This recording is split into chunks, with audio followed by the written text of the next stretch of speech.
Hello, welcome to the Off the Grid Investing Podcast. My name is Grayson Loupas, and I'm here with CEO Jamison Manwaring from Neighborhood.ventures. How's it going today? Hey, I'm doing well, Grayson. How are you? Doing great. It is a wonderful, decently warm day in Phoenix, Arizona. Yes. All right, so and a lot of stuff is happening. Looking forward to diving into it today. yeah. So today I want to talk a lot about sales. So me personally, growing up, I always thought that I wanted to pursue a career not in business, nothing entrepreneurial, because I was scared to be a salesman. I went to car dealerships with my dad when I was young. We'd go talk to the car salesman, and I hated every second of it.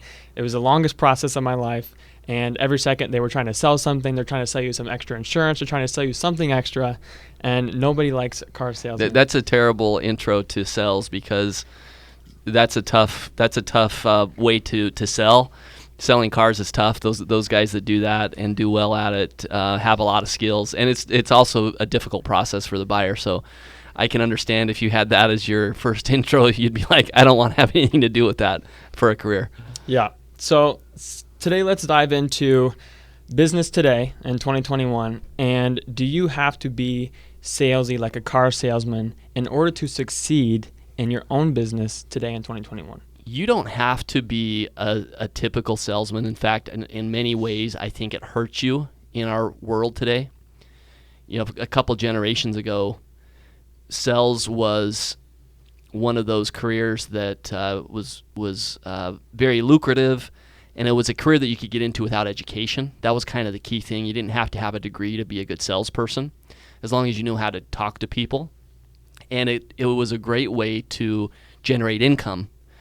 And it is the same is true today, but the difference today is people expect more in their products and services than they did a few generations ago. It's very easy to go online and check the reviews. You're not relying on your salesman to tell you everything about the product. You're going to do a lot of research on your own. So the most effective salesmen today have a more of a consultative approach. If you go to a car lot, for example, they're telling you about the different cars. They're telling you what the gas mileage is. They're asking what your needs are, and they're trying to really help you find the best car for you. And they're the ones that do the best. Your typical salesman, door-to-door salesman, or that person who's kind of slick and pushy, it's hard for them in our environment today to get away with those same types of techniques that used to work before the internet. Now they have a lot of other things going on, and I also think that provides an opportunity for people who are less salesy, less promotional, less enthusiastic and pushy, to still be really effective in a career in sales, because they just talk about it and they have a deep understanding of the product, and that's what really helps people decide if they want to buy it or not. Yeah, I think that a lot of people don't even understand what different kinds of sales are. So, like, for example, I did social media for a while, and technically you could say that I was selling my brand on social media. And so eventually in the future, you do a lot of investing social media, real estate social media, and you're technically selling your brand on social media. Sure. You're selling investments, you're selling yourself. And people don't understand that salesmen and sales is not all about, here's my product, I'm going to go door to door, I'm going to knock on your door, I'm going to convince you that this is the best product. That's not always what sales is. Sales can be you being authentic, you being genuine, you being who you are, and whoever is attracted to you and whoever likes whatever content you're putting out, likes whatever you're saying, that can be sales. You're selling your brand. Yeah, and it really depends on the product, because there are some products that you have to be a little bit more aggressive and promotional about the product, and there's some products that sell themselves. So investing, for example, in our projects at Neighborhood Ventures, we do not sell our investments. We don't promote them. We don't push people and try to get people to sign on the dotted line that you might see at a car dealership, where there's people that going back and forth to their manager and coming back and making you feel like you need to close and sign on a deal today. Because buying a car, they want you to make that decision and kind of get over the hump right now, and they're trying to have that happen right now. Products like ours, we let them sell themselves. We let people do their own research. We never ask somebody to make an investment. They do it on their own. And so it depends on the product that you're involved in, right? And I do think as an entrepreneur or a business person, it's so important, not necessarily to have sales skills, but to be articulate, to be able to communicate well, to be able to research and know the details and the facts. Now, some people might say that's a good salesman. Yeah, if that's what you want to call it. But that person, those skills are going to be needed if you're an entrepreneur or business person, because you have to rally people around your idea. You have to maybe get a business partner. You have to hire your first employees. You have to bring in your first customers. And if you're not able to do that, then you're in the wrong business. You should go do something else. Yeah, I like that. Put the facts out there. Be genuine. Be authentic. Be transparent. Put the facts out there. If people like it, they'll buy it. They'll invest.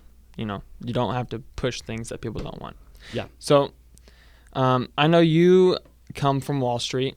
You kind of went from Wall Street to Main Street. And so, people might think that Wall Street is sort of the super salesy. You're on the trading floor. You're calling people. You're trying to sell these penny stocks to people. You're trying to scam people into buying these stocks. And that's not always what Wall Street's like. That's often not even what Wall Street's like at all, you're probably. Talking about Wolf on Wall Street, Oh, yeah. the movie. And by the time I got there, it was nothing like that. It might have been like that in the 80s or 90s. I don't know. I wasn't there, but it was nothing like that when I got there. Yeah. So I think even after watching Wolf of Wall Street or movies like that or old movies, and people might think that's still what it's like on Wall Street. But you have Wall Street experience not too long ago. So can you kind of elaborate and talk about what it's like to be on Wall Street? Do you have to be salesy? Yeah, that was actually a hard transition for me, because I spent my summers in college selling security alarms door to door. And so, speaking of being able to sell and have somebody close on a transaction in like an hour period of time, that's what I had learned how to do. And I learned a lot about people. I learned a lot about products and how to help people understand what they're buying. And I took a real consultative approach. I was not very pushy. I just said, hey, this is what we're doing. I think this might be interesting to you. But it was certainly, sales. And when I did my first internship in New York, my junior year to senior summer, I was on a phone call, listening to a phone call of a big hedge fund manager who was basically talking about why he believed Amazon was going to have this huge run. And this was before Amazon had a huge run at all. So this was in 2011, summer of 2011. And I listened to how this guy got to his facts, and he had done so much research around the retail market, and he had actually researched a ton around Walmart, and he believed that the sales for Walmart in that year, which were hundreds of millions of dollars in retail sales, that Amazon eventually would be that size with online sales. And he was not promotional. He was not trying to sell a product. He just knew his stuff inside and out. And when I listened to that call, I got off the phone and I was kind of obsessed for the next couple of weeks trying to piece together the things that he had talked about. And by the time I went back to school in the fall, I pitched Amazon and was really convinced Amazon was going to be a great success to my student investment fund. And we ended up investing in Amazon. But I learned a lot about the difference between, your typical sales versus investing, which with investing, you really want to be more what we call intellectually honest. And sometimes if someone's too promotional and they get too emotional, they lose some of they miss some of the things that they should have been looking at that could be downsides. So when you're looking at an investment, you obviously don't want to be emotional at all, and you don't want to buy in it too early. You want to look at all of the facts, and I learned that through my process of working on Wall Street. Yeah, that's a great story. You said I think you told me earlier that they wanted to sell the Amazon stock. Yeah, we ended up selling it before it had its big run, and we had a lot of debates in my student investment fund, but a bunch of people didn't believe I didn't believe that it was going to have the run that it had, and I got outvoted. And still, when we have our reunions, I bring that up. Yeah, I'd bring it up too. That's got to be frustrating. So let's kind of switch gears here a little bit. Let's talk about kind of some recent news that was just announced this past week about Biden's new infrastructure bill. And so I think it's like over $1 trillion in spending money. Almost all of it's going to infrastructure. No actual tax raises. The corporate tax rates remaining the same. So that money's not really coming from the people. The money's kind of coming from money printing. And so let's talk about how is that infrastructure bill going to impact us as real estate people? It's not just money printing, but we are already in debt as a nation. The last I looked, it was over $20 trillion in debt. So when it comes to the accounting of all this, we have to pay for this stuff. As the Fed gets involved in the economy and keeps the interest rate lower by buying bills directly, by buying bonds directly, it keeps the interest rates low, and that's how we can afford to do stuff like this. So, there's a lot that it goes into the stew of our economy right now, and there's a lot of complicated things when it comes to the government stimulus that's already happened with COVID, and now we have a new $1 trillion that the government is injecting into the economy. Now, a couple things I like about this from an investment standpoint is it was a bipartisan. A lot of Republicans voted for it, a handful of Republicans, I'd say. Some of the moderate Democrats voted for it, including our Senator Sinema in Arizona.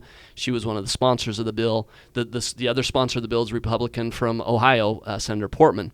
So there was a lot of support around this $1 trillion. There is another bill coming down the pipeline that is going to be more partisan, and I don't know if that will get through. But let's talk about what did get through. So I think this is a good thing because we have needed funds to reinvest in our basic infrastructure. When you think of fiber, bringing fiber and faster internet to across the nation, sometimes even here in Phoenix, our internet isn't that fast. Yeah. And that requires an investment of infrastructure. When you think about highways and freeways and transportation, that needs to come from the government, and I like that spending. And a few things specifically for Arizona, there's a lot of money going into infrastructure and transportation. About $5 billion for highways in Arizona. That's a lot of green there. Wow. $225 million for bridges. A bunch of money, $300 million, is going to help try to solve the water issues that we experience in Arizona. We've been in a drought for several years, which have hurt the water storage that we have up in Lake Powell and Lake Mead. So there's multiple things in Arizona that are areas in Arizona that are getting funds: transportation, infrastructure. There's also our airport, $350 million to airports in Arizona. Those are good things for a place like Arizona that's growing, because we get about 100,000 new residents just in the Phoenix Valley, the Valley of the Sun, every year. So we need that infrastructure to support them. So I like the bill, not from a political standpoint, just from an investment standpoint. The other side that you bring up is what happens when the government spends $1 trillion on top of the $6 trillion they've already spent around COVID. And let's just talk about inflation for a minute, because that's what happens when there is more money in the system. The value of that money tends to go down because there's more of it circulating. And it's a simple economic supply and demand. And as the supply goes up, the value of it goes down. And we've seen that, the latest numbers were that inflation's up 6.4% in the last month, year over year. And there's not a whole lot we can do about that as folks and citizens, except when it comes to our own personal financials, we need to be aware of it. And one of the ways to counteract it is by investing in fixed assets. I like fixed assets. I also like investing in companies that you think are going to outpace inflation in the stock market. That's a good option. You just have to be really good at picking the stock. On the other side of it, if you invest in a fixed asset like commercial real estate, you already are going to see an increase in that commercial real estate, because to replace that building with a new building is going to cost you more because the cost of materials have gone up. So when you buy a fixed asset, whether it's a used car, whether it's a house, whether it's an apartment building, and in an inflationary market, that value of that building is going to go up. And then specifically to multifamily, inflation is multifamily does well under an inflationary market because you're able to raise rents as inflation moves up. If you're in an office building and you have a big tenant, let's say you own a Home Depot store or a big box store, Best Buy, and they're renting from you, they have a 25-year lease, and their lease has fixed times where the rent goes up. So as inflation goes up, it actually hurts you because the rent that you're collecting has already been predetermined. When you own multifamily, the rent can increase as inflation goes up so that you can offset that inflation impact. Cool. So let's talk about, so there's no tax increase happening in that bill. Taxes are staying the same. Corporate tax rate still 21%. You said there's a new infrastructure bill possibly, or just a bill coming down the pipeline. They're branding it infrastructure. There's a lot of social programs in that, early child care, things like that, and that's definitely going to be more debatable and more party line vote. And I don't know if that will pass or not. Yeah. But for now, taxes are staying the same. So let's talk about real estate taxes really quick, and how real estate is one of the few assets where you can actually kind of protect your money and pay less taxes than an alternative asset. So real estate the government actually kind of incentivizes people to invest in real estate. And they do this through a few things. So they do this through depreciation, which you can talk more about too, and how even investing in a fund like yours, you can sometimes see the benefits of depreciation in the taxable income, dividends, and distributions. And then you also have capital gains. If you hold properties for a certain amount of time, you can avoid paying a certain percentage of capital gains. So let's talk about real estate and tax advantages. Yeah, if you own real estate and you're getting passive income, you shouldn't be paying any taxes on that passive income along the way. So no taxes at all. Correct. Wow. Because as you get your distributions from the income it produces, depreciation should offset that, because that building has a certain life, and the government allows you to deduct the depreciation for that period of time from your taxes. And so when you get a K-1 from us, which is your tax form you get at the end of the year, it'll show how much you made from your passive income, but then it'll also have the loss from the depreciation, and they basically offset. If it's done correctly, it should offset. When we go sell the building, you are going to have to pay taxes at some point. And so when we go sell the building, that's when you pay your capital gains tax. The great thing about capital gains is it's a lot lower than taxes that you pay for your earned income that you have at your job, which could be 25 to 35%. Capital gains is somewhere between 15 to 20%, low 20s, depending on where you're at in your tax bracket. And the taxes you pay when you invest in real estate like ours with passive income is capital gains, so it's a lower rate. So that's why investing is so much more smart. That's why investing is so much smarter than just earning income from your job, because you're going to end up paying less on taxes with that income.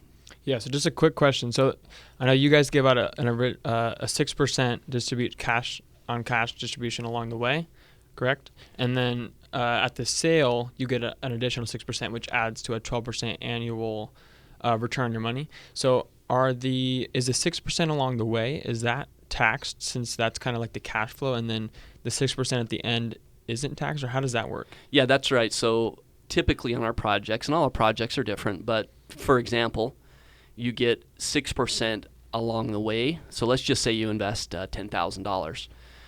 So you would get $600 throughout that process each year in income off your $10,000 investment. And that's 6%.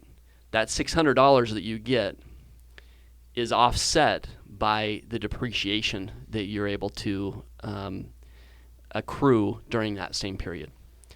Now at the end, you also get 6% of the upside. On many of our projects, you get 12% total each year. So you'll get 6% of that comes for that year comes when we sell the building, and that's when you have to pay your regular capital gains rate. Okay, so you're technically going to pay capital gains on half of your investment, half of the returns from your investment, and the other half will be non-taxed. When you sell the building, there is a catch-up of your depreciation.